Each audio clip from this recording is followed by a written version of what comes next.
Dia, a paz do Senhor a todos.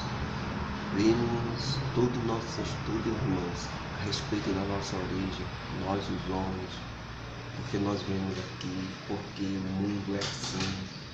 E vimos a natureza humana, nós conhecemos como foi que Deus fez o homem, de que maneira Ele fez o homem, e o que o homem é hoje. Vimos que o homem é um ser independente, dotado de inteligência, força de vontade, e que diferenciou muito isso com relação às outras criações de Deus.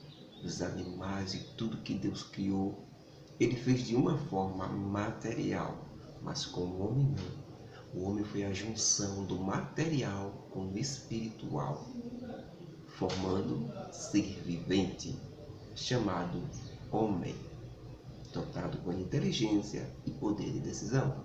Este mesmo homem falha no jardim do Éden, peca contra Deus, desobedece a Deus e perde todo o seu direito de uma vida imortal, sem pecado, na inocência, sem doenças, sem mal.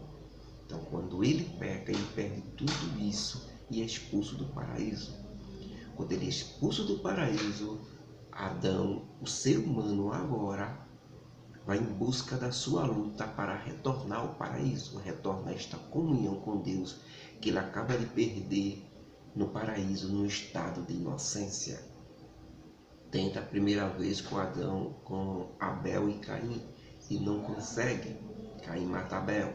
Depois faz uma nova geração com Noé, tenta a restauração, também não consegue porque aparece Nirode, que se rebela contra o governo de Noé.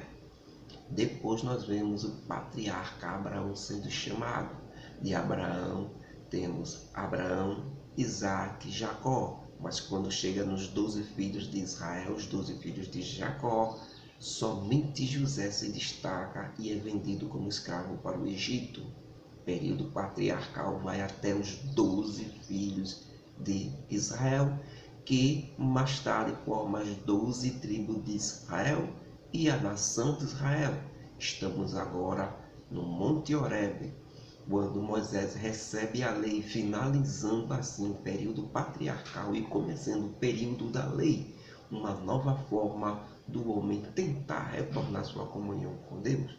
Mas na lei o homem consegue pecar muitas e muitas vezes, e o sangue de sacrifícios humanos não conseguem perdoar os pecados, apenas cobri-lo, aplacar a ira de Deus contra o terrível mal chamado pecado.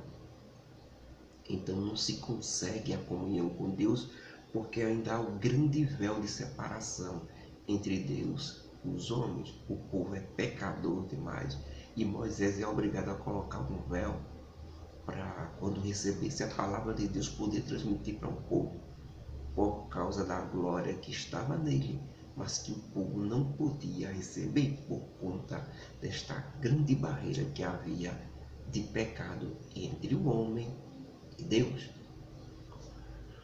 Então, no ano 1, se encerra o período da lei, que não conseguiu restaurar a comunhão do homem com Deus, mas preparou o povo com o envio do profeta, o último profeta de Deus, chamado profeta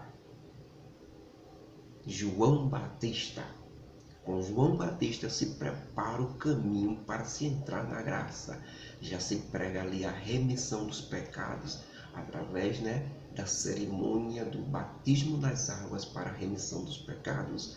Ali já estava se dizendo Deus que a lei não conseguiu, a lei pura, lei boa e lei santa de Deus poderia até salvar o homem, mas o homem pecador, vendido sob pecado, não conseguiu cumprir a lei de Deus. Então, os homens estariam condenados ao inferno, todos destruídos, não havia um justo sequer. Agora Deus muda a estratégia e começa a fazer a transladação da lei para o período da graça, que é onde o homem realmente vai conseguir restaurar essa comunhão com Deus perdida no jardim do Éden. Então João Batista é enviado e começa o perdão da remissão dos pecados através do batismo nas águas e a espera do Messias que vai sacramentar em um sacrifício só verdadeiramente o perdão dos pecados. Hebreus diz que sem derramamento de pecados, sem derramamento de sangue, não há perdão de pecado. E que o sangue de animais não consegue perdoar pecados. Então, a lei de um certo modo se tornou inútil para poder salvar o homem, porque o homem não tem condições de ser salvo pela lei, embora a lei for santa e pura.